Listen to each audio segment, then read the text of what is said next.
కానీ మీకు పరిచయాలు చాలా ఉన్నాయి ఇండస్ట్రీలో. యా యా మీరు ఎప్పుడు అడగలేదు రోల్స్ కోసం నన్ను కాస్ట్ చేయండి అని అడగలేదంటారు. అందులో నాన్నగారి పేరు ఒక టైంలో he was the first generation of mentoring actors అనే ఒక కల్చర్ రావడం, దేవదాస్ కనకాల గారి ఇన్స్టిట్యూట్ నుంచి రావడం. నేను ప్రజ్ఞక్క వెళ్ళింది, నాకు కూడా అది కూడా గుర్తు. సో అంత ప్రెస్టీజియస్ ఇన్స్టిట్యూట్ నుంచి వచ్చి how are your first few struggles? అంటే మీరు మొదట్లో 90s మొదలుపెట్టినప్పుడు అంటే నేను సూర్యపుత్రులు అనే సినిమాకి వెళ్ళానండి. ఫస్ట్ టైము బాయ్ ఫ్రెండ్ అనే సినిమా, CC creative commercials, KS Ramarao గారి.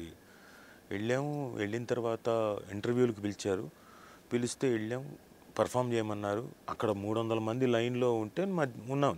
మీరు కూడా లైన్లో ఉన్నారా? ఇన్ఫ్యాక్ట్ అక్కడ ఇంటర్వ్యూ తీసుకునే వ్యక్తుల్లో వన్ ఆఫ్ ది ఒక ఎవరైతే ఇంటర్వ్యూ తీసుకుంటున్నారో మా నాన్న స్టూడెంటే, ఆయన ఉన్నాడు. మాకు తెలియదు ఆయన ఉన్నాడన్న సంగతి. ఈ 300 మందిలో నించో ఉన్నాం. మా వంతు ఎప్పుడు వస్తుందో తెలియదు. మార్నింగే ఉన్నాం, మధ్యాహ్నం 12 అయింది, 1 గంట అయింది. ఎవరైనా వెళ్ళిపోతే మళ్ళీ ప్రాబ్లం కాదు, లైన్లో తప్పితే మళ్ళీ వెనక్కి వెళ్ళాలి. పర్లేదు, ఆకలేసినా పర్లేదని అలా నించున్నాం. లక్కీగా మా నాన్న తాలూకు స్టూడెంట్ ఆయన ఎందుకో బయటకు వచ్చి అనుకుంటున్నాడు, రాజా ఇక్కడ ఉన్నావేంటి, నువ్వు రా పైకి అన్నాడు. సరే అని, సార్ నేను ఒక్కనే కాదు ఇంకో 2 ఉన్నారు మా ఇన్స్టిట్యూట్ స్టూడెంట్స్ నాతో పాటు వచ్చారు, వాళ్ళని కూడా తీసుకెళ్ళాను. పర్ఫామ్ చేసాం, అయిపోయింది, వెళ్ళమన్నారు. ఫోన్ వచ్చింది ఒక వారం 10 రోజుల తర్వాత, ఒకసారి ఆఫీస్కి వచ్చి మీ డేట్లు తీసుకోండి. డేట్లా? మనకా అసలు తెలియదు కదా ఇండస్ట్రీ. వెళ్తే రాజీవ్ కనకాల బ్యానర్ పైన, ఓ లెటర్ హెడ్ పైన రాజీవ్ కనకాల ఆర్టిస్ట్, డేట్లు 30 నుంచి 40 రోజులు.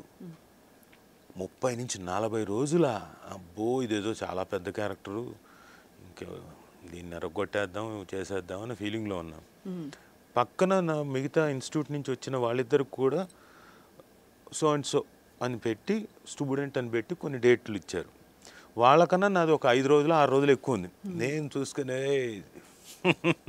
అనుకున్నారు, అనుకోవడం కాదు, వాళ్ళతో చెప్పేవాడిని. అదే రోల్ చూసి అంత రోల్ ఉంటుంది.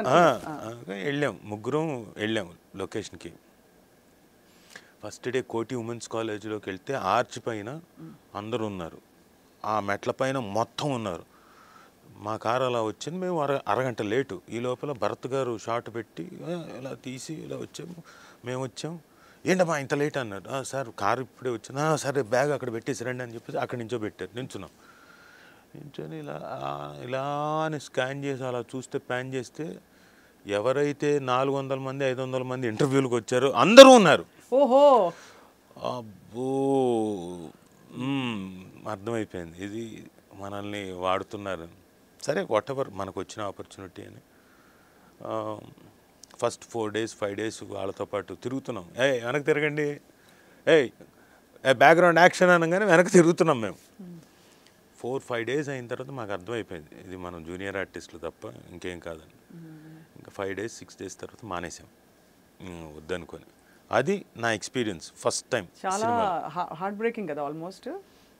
అంటే కొద్దిగా డిసప్పాయింట్మెంట్ వస్తుంది. డిసప్పాయింట్మెంట్ బికాజ్ మీరు అంబిషన్స్, మీకు అంబిషన్ ఉండింది బికాజ్ ఆఫ్ డేట్స్. అన్ని డేట్ల వల్ల వచ్చేసింది ఇదేదో పెద్ద క్యారెక్టర్. ఆ తర్వాత సూర్యపుత్రులు, దాంట్లో మంచి క్యారెక్టర్, డెఫినెట్లీ చాలా మంచి క్యారెక్టర్. ఉమామేశ్వరరావు గారు అని చూసి సెలెక్ట్ చేశారు. కాకపోతే అక్కడికి వెళ్ళిన తర్వాత though I have tag, Devadas Kanakala అన్న ట్యాగ్ ఉన్నా కానీ లొకేషన్లో వాళ్ళకి తెలియదు, నేను ఎవరో తెలియదు. కాస్ట్యూమర్కి ఎదిగా డ్రెస్ చేసుకో అని మొహానికి బట్టి మడత అంటే మాసిపోయిన బట్టలు అవి వేసుకోవాలి, తీసుకొచ్చి వేసుకో ఏంటి వెతుకుతున్నావు ఇంకోటి అని మాటలన్నీ పడ్డారు. నాన్నగారు చెప్పేవారు ఇవన్నీ? ఆయనకి ఏం చెప్తాను అంటే ఇలా ఉంది నాన్నగారు అని. నాన్నగారు ఎప్పుడు మిమ్మల్ని యాక్టివ్గా ప్రమోట్ చేశారా?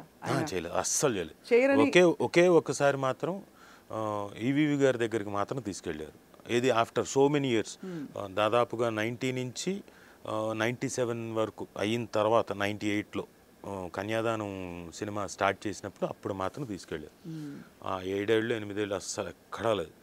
ఏవో వస్తుండేవో, వచ్చినప్పుడు చేస్తుండేవాడిని. తర్వాత రాజేంద్ర ప్రసాద్ గారు వచ్చి నన్ను చూశారు కాబట్టి రాంబంటులో చాలా మంచి వేషం వచ్చింది. మిగతాది నా అడపదడప, ఎందుకంటే నేను చదువుకుంటున్నా అప్పటికి, BA థియేటర్ ఆర్ట్స్ చేస్తున్నా.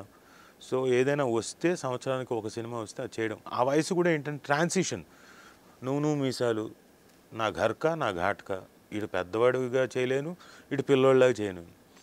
కాబట్టి ఏవైతే వస్తాయో ఆ ఏజ్కి తగ్గట్టు అవి చేస్తూ ఉండేవాడిని.